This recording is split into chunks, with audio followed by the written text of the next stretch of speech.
Today, on Tuesday of Holy Week, we see Jesus in the temple courts in Jerusalem, speaking to the chief priests, teachers of the law, and the elders.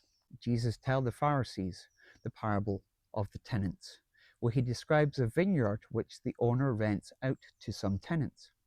After some time, he sends servants to collect some fruit, who are either beaten or killed. He then sends his only son, who is also killed.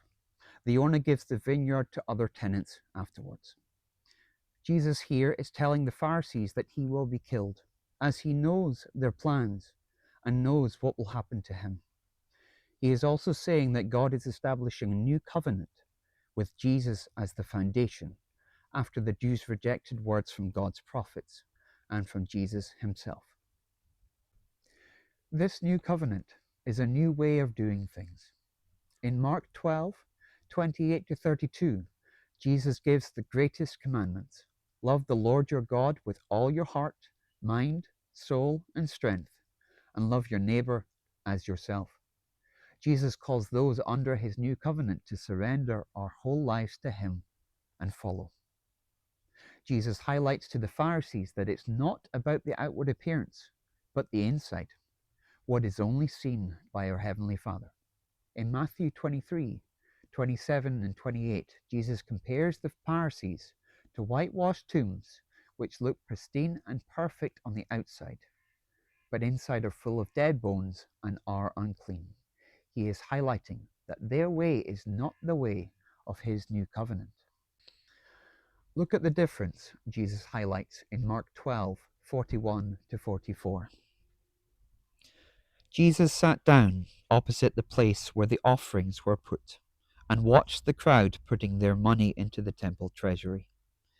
Many rich people threw in large amounts, but a poor widow came and put in 2 very small copper coins, worth only a few pence. Calling his disciples to him, Jesus said, "Truly I tell you, this poor widow has put more into the treasury than all the others. They all gave out of their wealth, but she, out of her poverty, put in everything, all she had to live on." When I think about giving everything to him, I'm brought back to a specific time in my life where I had to surrender the whole situation to God. A few years ago, I was suffering with intense bladder pain, and the experts gave me only 2 options: do nothing and live with the pain, or have surgery and not be able to have children.